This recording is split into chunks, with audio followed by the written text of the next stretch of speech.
First you need to get the car on ramp stands. Then here's what you need to purchase. To begin with, you need to purchase an E46 M3 Oil Kit. You can get these from either FCP Euro or ECS Tuning. They'll come all together. The only thing it needs in it is these 6 quarts and the man filter. The man filter also includes some other pieces that you need for this kit. The newest version is the M Twin Power Turbo. It's got to be the 10W60. The old version is the Castrol Edge Professional TWS 10W60. The only tools you're going to need for this are torque wrench, preferably measured in inch-pounds because it doesn't take that much to torque some of this stuff. Ratchet, a 13mm socket, an extension if you so choose, and depending on what kind of bolt is in yours, you're going to need a 6mm hex. Get out of the car. Alright, now you'll notice a little slot under here, right here. Usually there's a little panel on it, but mine's been gone since I've had the car. But if you look up in there, you'll see the little bolt. And that's all you're going to do is just take that one off. So we're going to go ahead and do that, and we're just going to let this one start draining. And then we'll show you what's the next step. While you're waiting for the oil to change, now's a good time to go ahead and start prepping the car and clearing out the filter. So these have a top filter, and you're going to take this bolt off right here. That bolt is a 13mm. So we're about to go ahead and do that right now. Alright, once we got it unscrewed, we'll just go ahead, get it the rest of the way, and pull this long rod out, and then we'll set that aside. After that, we're going to take the canister off. I know some people unclip this. I have never done it, and it's never given me a problem. Usually you can just grab this, and you can just wedge it right out between there. Once that's off, you'll just pull this little filter out right here, this drop-in filter. Like I said, I never take this off, and you can get it out without taking that off. So we're going to go ahead and do that right now. Once you get that piece out, you're going to clean out all this canister. That's one of the best things about doing it yourself, because nobody cares about your car like you do. So you're going to go ahead and clean all of that out. You're going to need to use blue shop towels.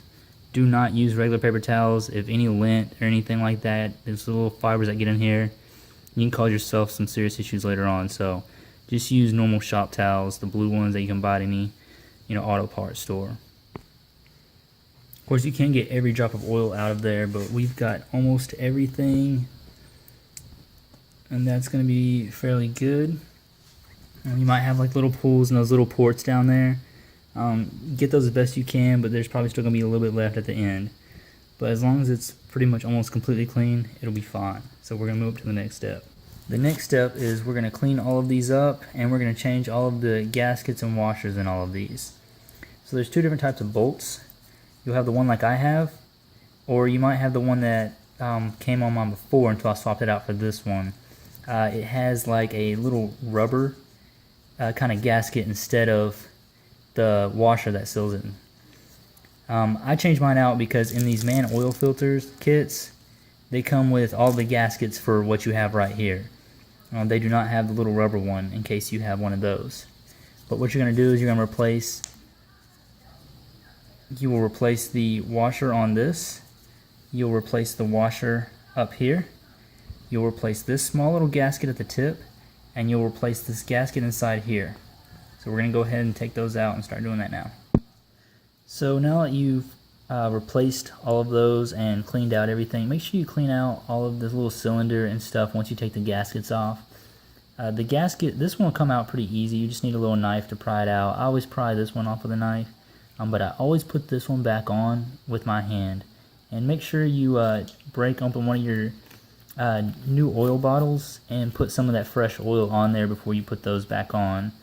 Just be very careful with this one because you do not want to break that one. There's only one that comes in the pack, so if you break it, I mean, you're just going to have to order another one because it is there for a reason. But now that we have all these cleaned up, we're going to go ahead and we're going to drop the new filter back in. And then I'll show you the next step. Before you put the new filter back in, I always just lightly put a coat of oil on these as well, just the ends right there as well. But we're gonna go ahead and do that, and then we'll go to the next step. So obviously before this step, you have to put the bolt back in for the drain plug. You're gonna torque it at 18 foot-pounds of torque. After that, you're gonna add 1 quart to this canister. It's gonna take kind of a few minutes to do this because it drains real slow, but just work with it and add 1 quart, and then we'll go from there. All right, after we have the canister in, we're just gonna go ahead and set the top back on. I just wanna give you a tip. One, it doesn't matter what side the filter is facing.